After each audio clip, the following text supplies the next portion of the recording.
coming at a 2012 F-150, and today I'm going to show you to connect your phone to Bluetooth to your vehicle interface. So first, just start your vehicle to make sure it's on, and then from like your home screen here, we can go to your audio here, or with your phone button here, and then no phone connected. So we're going to do settings, and then if there's a max number of phones you can have, so you might need to delete one first, but right now it's all free, so we're going to do add. And then from your phone, make sure your Bluetooth's on, which is that symbol, and usually if you push and hold it, it'll open your pairing menu. So from here, we're going to look for something that would match this vehicle. This might take a few tries. Sometimes you got to restart your phone or the vehicle, but usually first try it should work.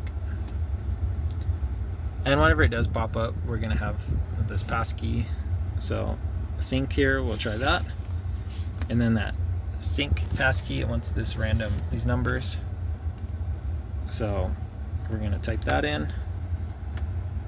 So 347070. Okay, and then as long as you typed it correctly, that should be fine. And always double check too, sometimes these passkeys can change in vehicles. So it says the pairing was successful. So now you can set this as your favorite phone, so it can try to auto connect to that phone every time you start. And then yes, you can link up your call history, phone books, things like that to make it easier while you're driving. So it's listed there now. So you can always highlight it too, and then if you need to clear the phone off, you delete it here. Yes. So now that's cleared up. So that would be the same process you do if this was full and you needed to make space. But with the syncs, you can take calls, listen to music.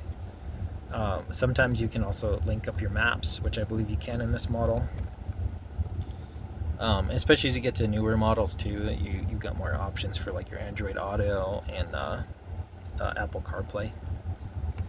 But I hope this was helpful, and hope you have a wonderful day.